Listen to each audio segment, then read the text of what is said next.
नहीं तो पंडित जी क्या कह लगे पुष्पम समर्पयामि। मान ली कि हे माँ मैं आपको ये पुष्प समर्पित कर रहा हूँ।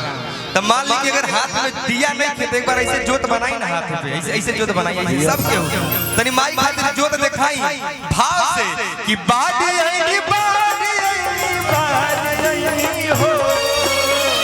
बाड़ी आएगी बाड़ी आएगी बाड़ी आएगी हो जगतारन घर में दिया ना हर बाड़ी आएगी हो जगतारन घर में दिया ना हर बाड़ी आएगी हो जगतारन घर में दिया ना हर सब काले सुनर मोर मयरिया विंध्याचल बोले विंध्यवासिनी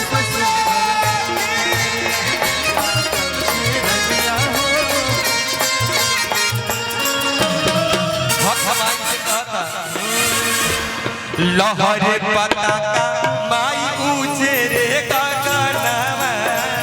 ऊंचे रे पहाड़वा रे ऊंचे रे पहाड़वा अरे लहरे पताका माई ऊंचे रे गगनवा अरे बाजो तुअरा माई सुर हो बजा बाजो तुअरा माई सुर हो बजनवा ऋषि मुनि सब देवता कहे अमर बाराउर कहनिया हो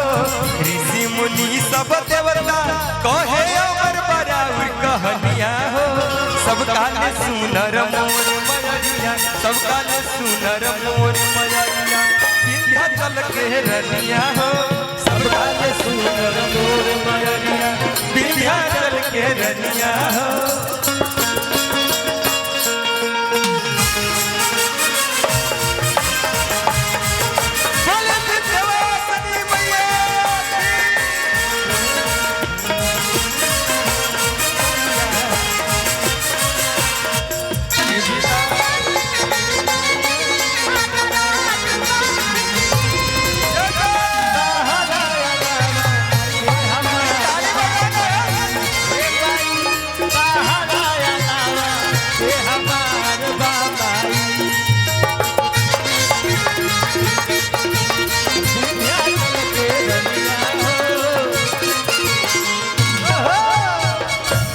माई सेवक कहता है माई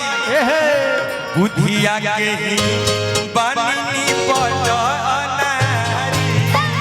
बुधिया के ही बानी पटनारी। हेलो हेलो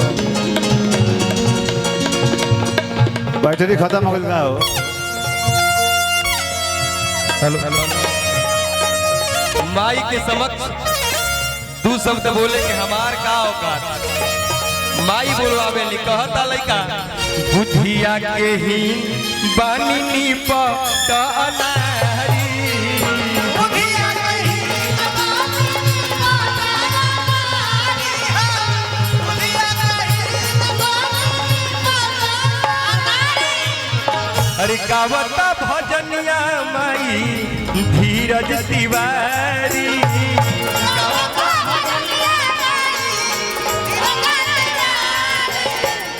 गावता भजनिया माई धीरज तिवारी अरे डीजे चौहान शिल्पी गावे अमर बराउर कहनिया हो तुम तिवारी बिक्की कहे अमर बराउर कहनिया हो ऐसा वाला दिन बैठल भाई खुलल भाई कि धीरज तिवारी हरदम चाहे और पूजे तो हर चरनिया हो माई के जे प्यार का तो दोनों हाथ उठाई थे सबके ऊपर हाथ उठाते हैं। हमारे भजन के लास्ट लाइन में अगर बाद आदेश हुई तो गो पचरा गाए सबके ताली बजी अरे सबका ले सुनर मोर मयरिया सबका ले सुनर मोर मयरिया विंध्याचल के है रनिया सबका ले सुनर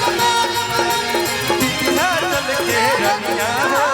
सबका ले सुनर मोर मयरिया विंध्याचल के रनिया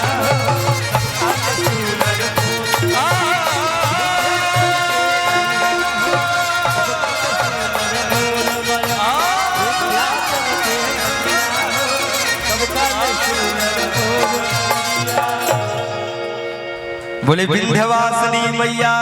की जय। नमः पार्वती पते। हारा हारा। और आदेश जो हिसाब से भाई सिर्फ 2 मिनट की और एगो छोटा सा मुखड़ा अंदर